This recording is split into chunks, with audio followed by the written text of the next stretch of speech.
So, hello, my name is Mark. My name's Sarah Markham, and I'm the operational manager for the MASH, which is the Multi-Agency Safeguarding Hub. Tell me a bit more about what you do as your job. Okay, so as I say, I'm the manager of the MASH. The MASH is the first point really for any concerns to be raised about any adults that have any kind of care and support needs, that there may be concerns around abuse or neglect.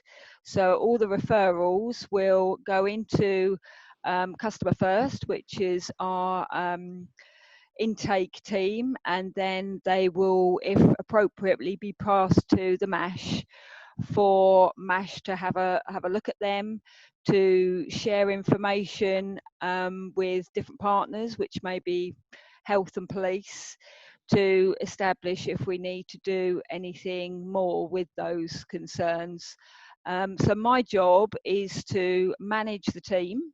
So we've got a team of senior social workers, and two unqualified people, and to make sure that all the referrals that come in are looked at in a timely way, and to ensure that all the referrals that come in, those people that are the individuals we're concerned about are spoken to, because we get a lot of referrals where people make a referral about somebody but they don't actually speak to them first. So we need to make sure that they're aware someone's concerned about them, and that they are happy for us to start poking around in their lives, if you like.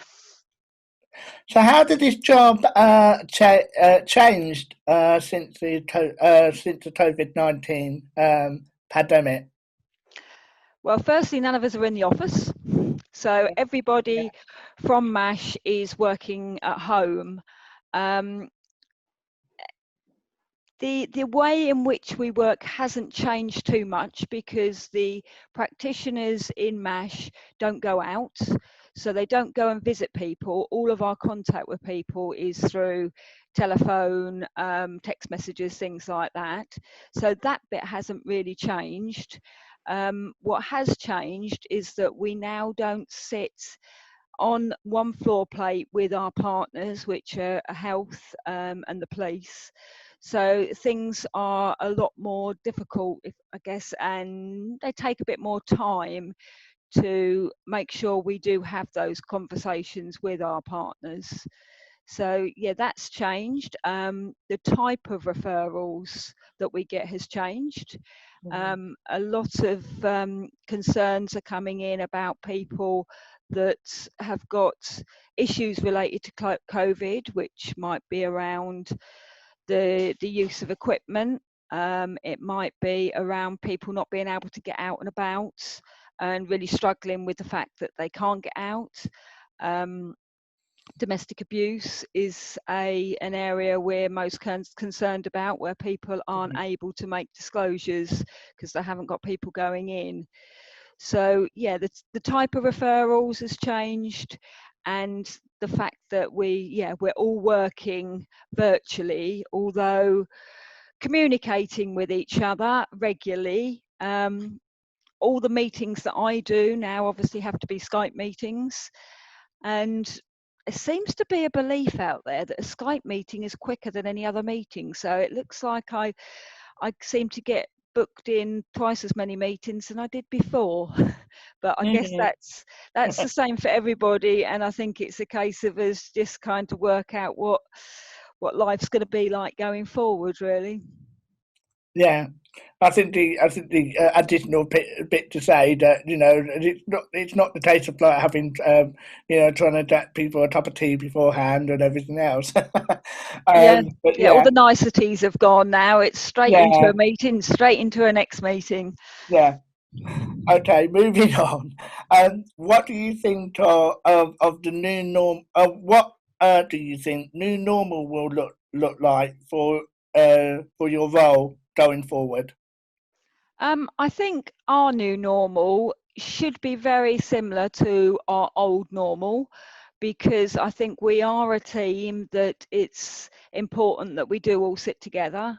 I do strongly fear that there are a lot of teams that may be able to work from home in the future and don't need to have face-to-face meetings. But I think MASH, in that it is multi-agency, should be multi-agency, and we should all be sitting together. So I think our new normal will be back on that floor plate and we'll be sitting with our partners.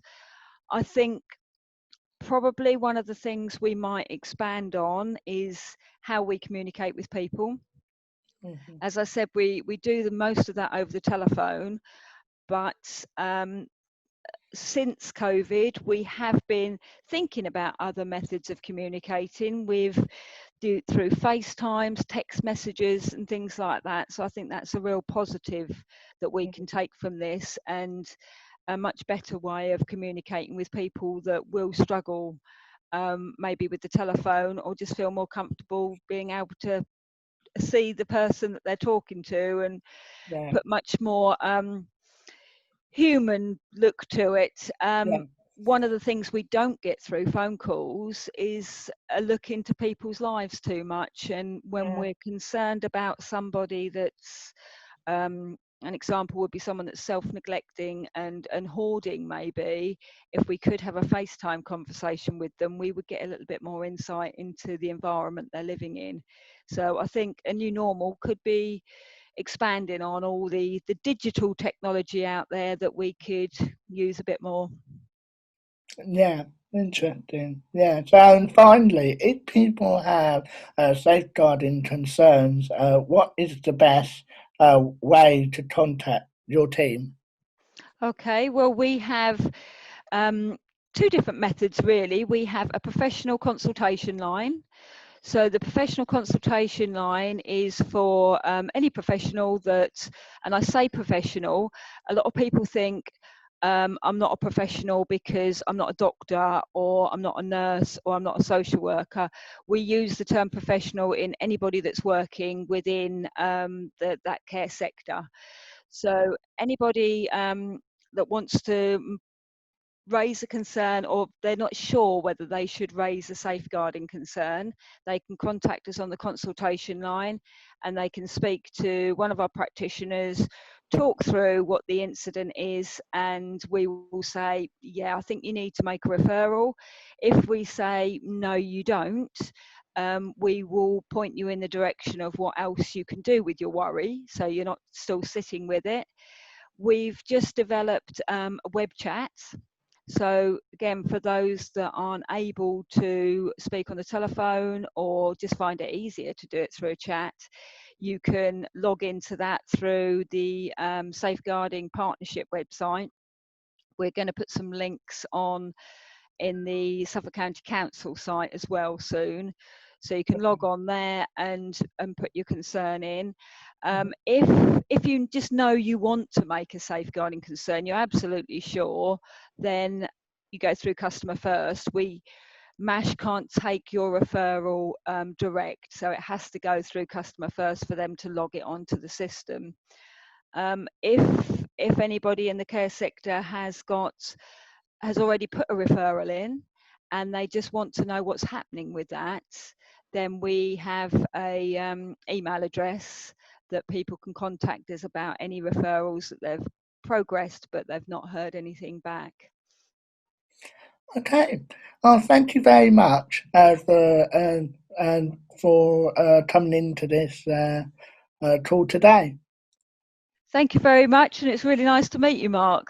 Yeah.